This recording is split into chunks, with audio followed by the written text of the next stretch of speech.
ಬೆಳಗಾವಿ ಜಿಲ್ಲೆಯ ಅನಂತಪುರ ಗ್ರಾಮದ ದುಗ್ಗಾನಿ ತೋಟದ ಜನರಿಗೆ ಬಸ್ ಚಾಲಕರು ಬಸ್ ನಿಲ್ಲಿಸದ ಕಾರಣ ಸಾಕಷ್ಟು ತೊಂದರೆ ಆಗ್ತಾ ಇತ್ತು.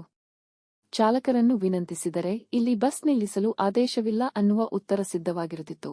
ಹೀಗಾಗಿ ಸರ್ಕಾರಿ ಸಾರಿಗೆ ಸಂಸ್ಥೆಯ ಬಸ್ಸುಗಳು ಅಲ್ಲಿ ನಿಲುಗಡೆ ಆಗ್ತಾ ಇರಲಿಲ್ಲ.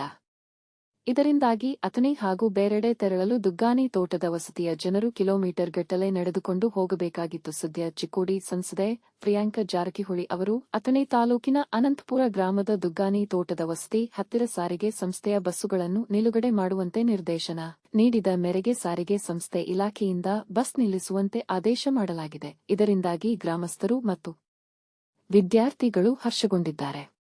ಈ ಹಿನ್ನೆಲೆಯಲ್ಲಿ ಸಂಸದೆ ಪ್ರಿಯಾಂಕ ಜಾರಕಿಹೊಳಿ ಹಾಗೂ ಜಿಲ್ಲಾ ಉಸ್ತುವಾರಿ ಸಚಿವರಾದ ಸತೀಶ ಜಾರಕಿಹೊಳಿ ಅವರಿಗೆ ತಮ್ಮ ಧನ್ಯವಾದಗಳನ್ನು ತಿಳಿಸಿದ್ದಾರೆ.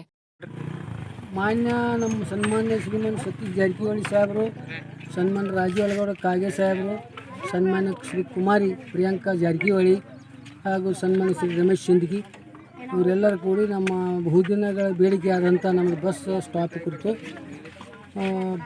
ಬಡಕೆ ತೋಟ ದುಗ್ಗಾಣಿ ತೋಟದ ವಸ್ತಿ ಸಾಮಾನ್ಯವಾಗಿ ಒಂದು 100 ಮನೆ ಇರುವುದಾಗಿ ಹೇಳಿದ್ವಿ. ಅದಕ್ಕೆ ಇಲ್ಲಿ ಬಸ್ ಸ್ಟಾಪ್ ಒದಗಿಸಿಕೊಟ್ಟಿದ್ದಾರೆ. ಅವರಿಗೆ ನಮ್ಮ ದುಗ್ಗಾಣಿ ತೋಟದ ಬಡಿಕೆ ತೋಟದ ವಸ್ತಿ ಸಮಸ್ತ ಅನಂತಪುರ ಗ್ರಾಮಸ್ಥರು ತುಂಬುರದ ಧನ್ಯವಾದಗಳನ್ನು ಬಯಸ್ತೀವಿ. ಕ್ಷಣದ ಸುದ್ದಿಗಳಿಗಾಗಿ ವೀಕ್ಷಿಸಿ ವಾಯ್ಸ್ ಆಫ್ ಕರ್ನಾಟಕ. ಇದು ಕನ್ನಡಿಗರ ಧ್ವನಿ.